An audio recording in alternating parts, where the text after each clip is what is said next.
Hi, this is Ryan Holleen. Today's video, I'm going to show you the recommended exercise routine for your back from Dr. Stuart McGill's book, The Back Mechanic. I'm pretty sure I'm going to do the exact order in the book, but I haven't checked. You could pick up the book and double check if you'd like. But this was very helpful for me when my back was bothering me. If I was having a bad day, I would perform this routine and instantly feel better. If I was having a very bad day, it would at least give me a couple hours of relief, and then if I did it the following day, so 2 days in a row, then I was completely fine. So very powerful exercise routine. I'm going to try to stick to the book as much as I can. I'm going to do the intermediate version of his big 3 exercises. The routine starts with the tummy lie, which is the most common position of relief. There's many positions of recovery positions or positions of respite for those with back pain, but this is the most common one. And I'm also going to try to move in a spine-sparing way to represent Dr. Stuart McGill's techniques. So you walk the hands out here, reverse push-up. And then when you're in this position, for the tummy lie, you're just kind of laying like this for about 5 minutes. Try it for up to 30 seconds. If it feels good, you can hold the position for up to 5 minutes. You can stack your hands like this with your chin on top of your hand in a fist. Or this is another position for older folks or people with for older folks, maybe they might just do hands flat, chin stacked on like this. And then there's different variations from there, not included in the book, where you can put your head to this one side or the other side, etc., etc. So 5 minutes, done with that. Then I would move straight into a cat camel. So a nice way to kind of mobilize the spine, especially if you're sitting all day and you're going into a workout during lunch or something.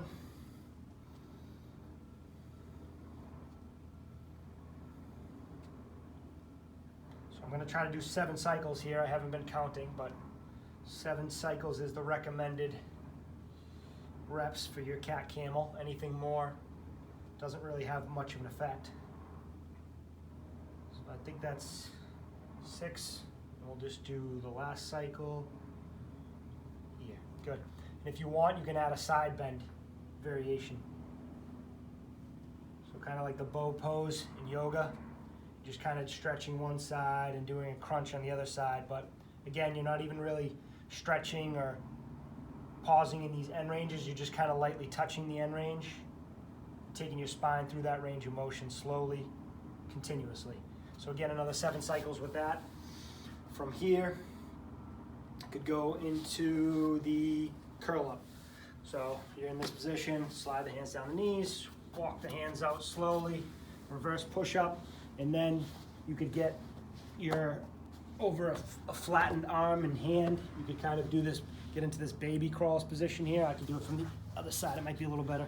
So once you're in this position, flatten out the arm and the leg on one side, get into the baby's crawl position, roll over, keeping the pelvis and the rib cage locked together onto your back. So now we're set up for the curl up. Take your hands like this, kind of underneath the hollow, the inward curve in the low back. Going to keep that supported throughout the exercise. So I'm just going to jump into it and I'll talk about it as I'm going along here. Just looks like this. You're lifting the head, the neck, and the shoulders up about 1 or 2 inches off the ground, holding for 7 to 10 seconds, and back down. The correct order here for this is brace the abs, lightly float the elbows, and then lift the head, neck, and shoulders up.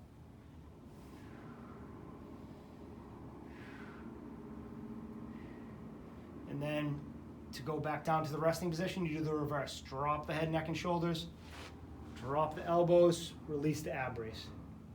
So again, ab brace, float the elbows into the curl up position.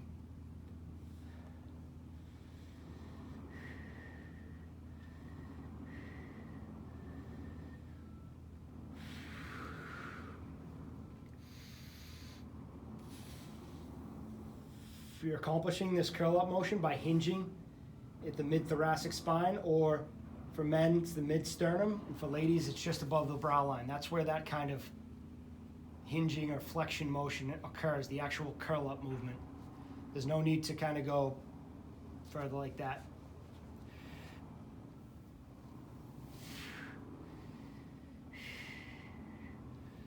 about the breathing.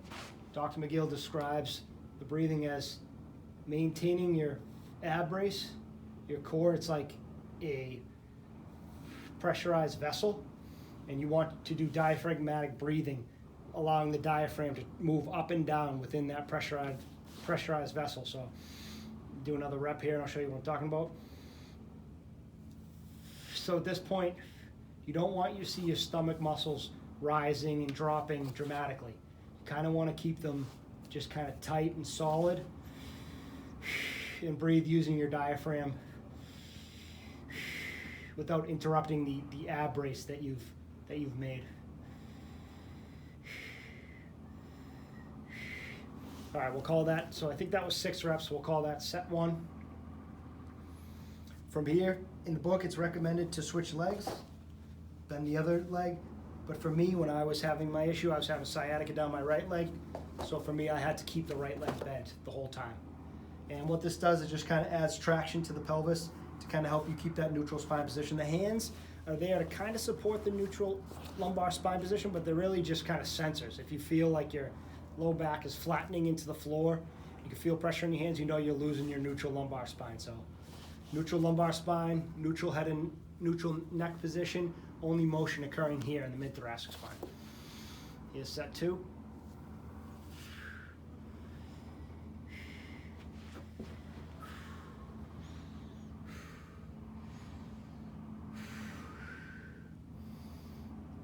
Ab brace, light ab brace, just tuned to the only tuned to the task, so not bracing too much, just a little bit, just enough to be able to perform the exercise. Ab brace, float the elbows, curl up,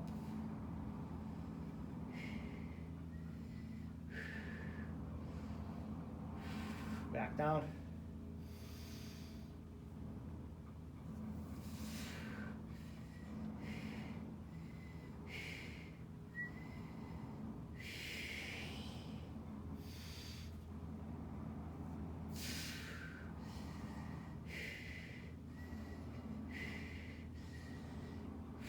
So going in the 6-4-2 rep scheme, that was my second set of 4 reps.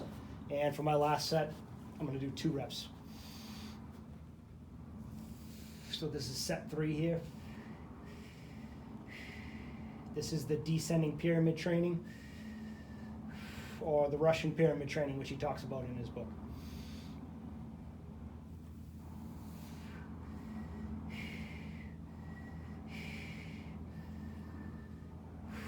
Good. That one's a little harder than it looks. Next, we're going to go into the rolling or the side plank. So straighten the arm and the leg on one side, flex the leg and the arm on the other side, into the baby scroll position, and then from here you would kind of climb up onto all 4s again. And then I'm going to try to move in the most spine-sparing way, but for here you could probably just extend this side here into the side plank position. So I'll do the intermediate version, which is the rolling side plank, but if you wanted to, you could do the beginner version or the intermediate version, which I'll demo as well. Rolling to the front plank, just making sure you have a neutral spine position, and then pivot to the other side. In some previous videos, I've had my feet kind of wide. I took a seminar recently and they corrected me, so he said make the feet a little more narrow. So if you happen to watch our videos, you'll notice that in older videos. So holding for 10 seconds each side, front plank, get ready, and then roll to the other side for another 10-second hold. The intermediate version, which I'll show in between the sets here, but you can do it from the knees.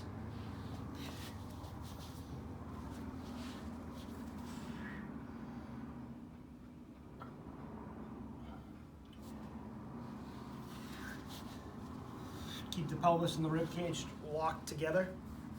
As you're doing this, you don't want to twist or initiate the movement with the pelvis or with the rib cage. No twisting occurring in the lumbar spine. Keep the pelvis and the rib cage locked together as one unit, like so.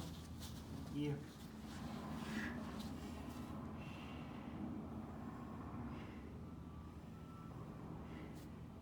can put your arm here, here, here, whatever you like.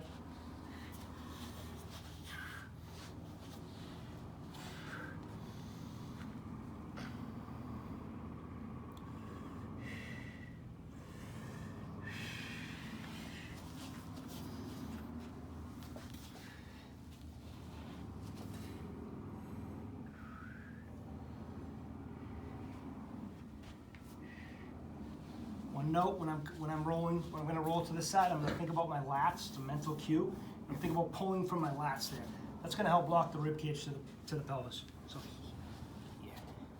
So it's just a mental cue. Think about pulling down from your lats when you're rotating to the one side. So back to the front plank position. So when I'm coming to this side, I'm going to think about pulling down with my left lats here.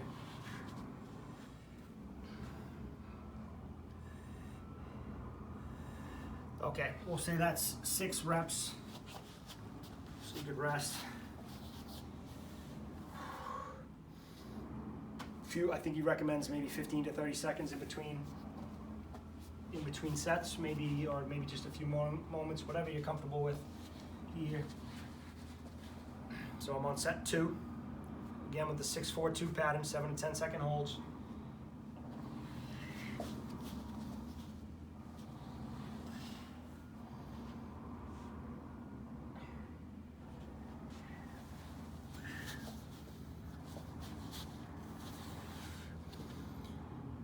Some people will demo this side plank instead of coming down like I do, like when I get to here, they'll put their arms like this. That's fine. Some people prefer that.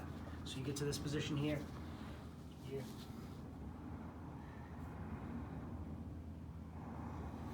Here. Here. Make sure you're in line, neutral in this position here. You don't want the hips too far forward. Back, just kind of neutral in line this way and this way.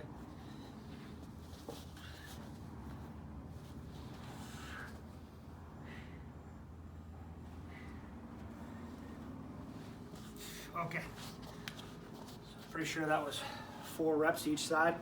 Last set, 2 reps each side.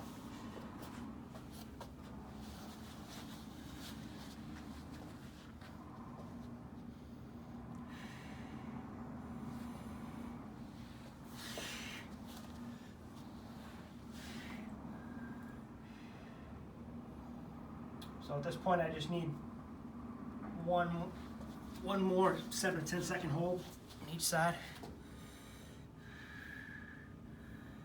10, and then 1, 2, 3, 4, 5, 6, 7, 8, 9, 10, done. If you wanted to, the beginner variation would be done like this. So you go to here, in this position, bridge the hips up and through, and then drop the hips back and down 45 degrees, keeping neutral here, neutral lumbar spine and pelvis. You don't want to sag into this position too much, so just neutral, and then pull the hips through for another 10-second hold. You can also do this kind of variation here without the roll. If you want to add a little more challenge, you get to this position, extend one leg, extend the other leg. Now you're into the side plank position, and it's going to add a little bit more of a challenge, and then you would tuck that leg, bend the other leg, and then back down. So we'll move on to bird dog. This is the last exercise in McGill's Big 3. This is going to hit the back. We've hit the front and the sides. Going to hit the back now. What we recommend is, oftentimes I see them saying go into full extension here, and then kind of dial it slightly back from full extension, like this. So this is your cat camel here, full extension. Dial it back a little bit. Usually that's a pretty neutral lumbar spine for people. Right about here feels comfortable for me. So from here, opposite arm, opposite leg. Make a fist. Push the heel away. You don't want to point the toes that way. Point the heel this way. That's going to further activate the posterior chain. You can feel that radiating up into the glutes. Activating the glutes is a big component of this exercise. But mainly you just want to stay as strong, as stable, and as level as you can with the core and the pelvis. Sweep the floor if you want. and then back out for another 7 to 10 second hold, sorry.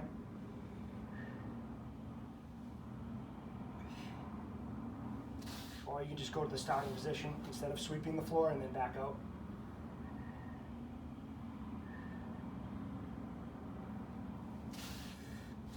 If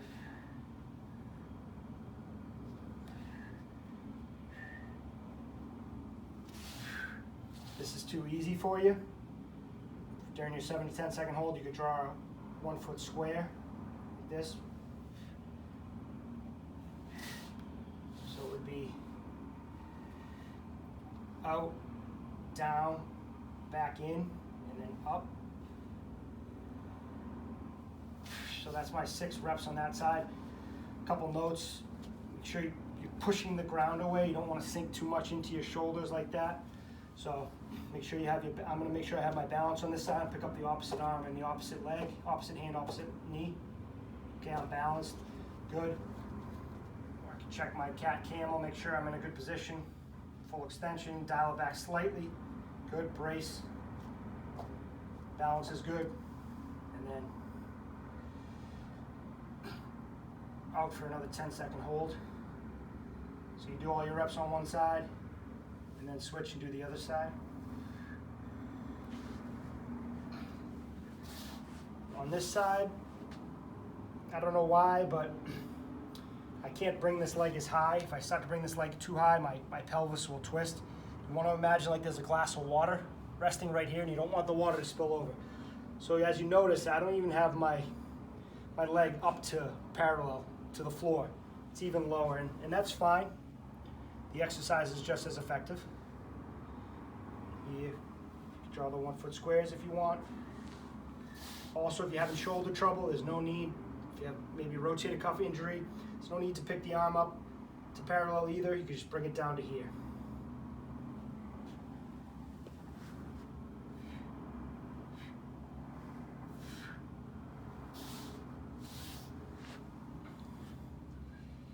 So for me, I'm just going back to the starting position and then going back out, but you can sweep the floor if you want, as long as you don't round the low back when you do it. Keep everything stable, neutral lumbar spine, sweep the floor, back out.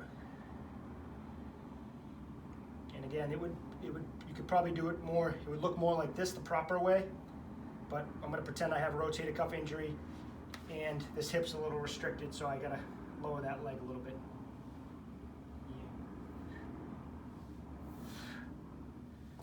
Okay, let's say that's 6 reps on each side. Rest for a few moments. On to set 2.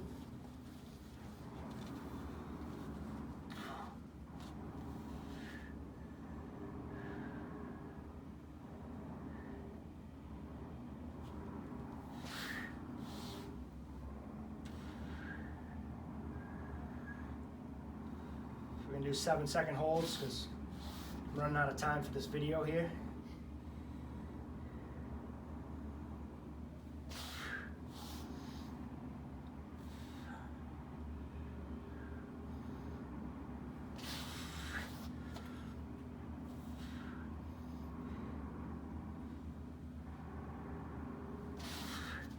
Okay, that's 4 7 seconds holds on that side.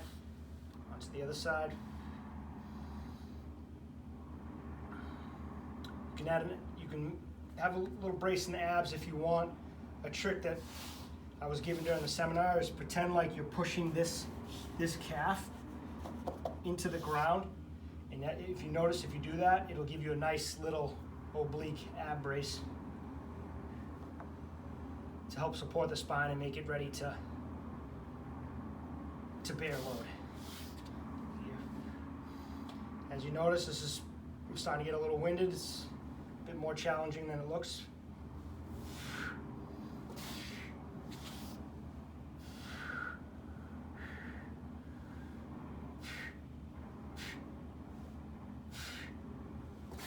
Okay, so that's the first 2 sets. For the last set, you're gonna do 2 reps, 7 second holds, 7 to 10 seconds.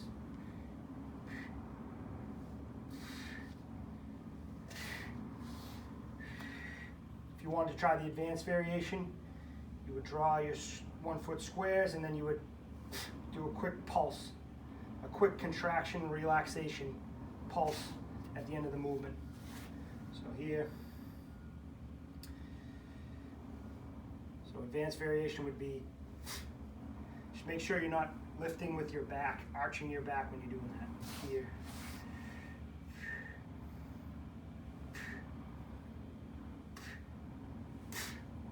So it's just a quick pulse or twitch on and off. I have trouble doing it on that side without kind of arching my low back. So next from there, I would go into a lunge position, lunge up, and then what he recommends is, I think next would be 3 sets of 10 potty squats is what they call them, or chair squats. So it just kind of looks like this.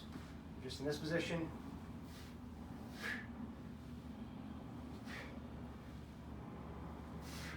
So 3 sets of 10 of those. I don't always do them. I kind of skip them, but that's pretty good. It's almost like a getting out of a chair pattern for the younger athletic crowd.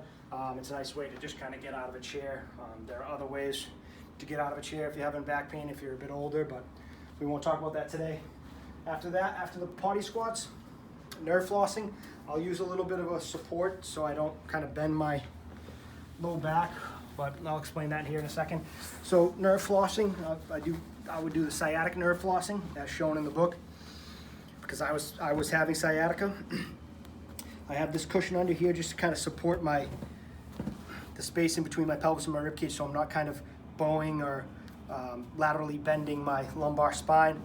So from here, I like to add a little bit of support for my head and my neck here, but it would basically look something like this. You're just doing about 4 seconds per cycle, flossing the sciatic nerve, which basically means you're pulling the nerve from one end and you're slackening the nerve at the other end. And it just helps kind of clear out any inflammatory goo, as Dr. McGill would call it, and helps the nerve find its own pathway without any interference. So this is going to be 10 cycles. I think I'm on cycle number 7, so let's say this is 8, cycle 9, and then cycle 10. Now I'm done with that. I'm going to do the other side. So here. So we'll do the other leg. There's all different kinds of variations for this, but this is the variation kind of explained in the book, but they'll do it from a table with some clearance, so they'll do it in a seated position, but you can do it side lying if you're comfortable. So here. And again, for me, I just put my arm out here just to kind of support my head and neck. But you basically just want to get the 2 end ranges down, and then from there, you just take your head and your neck and your foot and your leg through this range of motion slowly, continuously for 10 cycles. So in this point, my head is pointed up, my toes are pointed up, my knee is extended. In this point, my head's looking down, my knee's bent, my toes are pointing down. And if you're having increased symptoms, sciatica in the leg at any point of this, you're going to want to dial the end range back a little bit, keep it to a pain-free range, or maybe check your technique. Make sure that you're moving in sync, that the head and the neck are moving in sync with the leg. Let's say that's about 10 cycles there. We have a video on the sciatic nerve flossing if you need more tips, which you probably should if you're going to start doing it. Work with a clinician or check out the video for some tips. We have other videos on the big 3, but that's pretty much it for the routine. From here in the book, they recommend going for a brisk walk, 5, 10, 15, 20 minutes, whatever you can do without having back pain.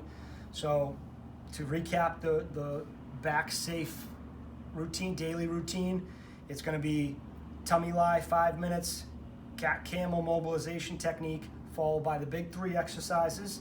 After that, potty squats, 3 sets of 10, I believe is the recommendation. And then you finish it up with nerve flossing Next would be the nerve flossing, 10 cycles each leg, and finally you'd go for a brisk walk. And I guarantee you your back will, I don't guarantee it, but I think your back will feel better after trying that routine. Thanks.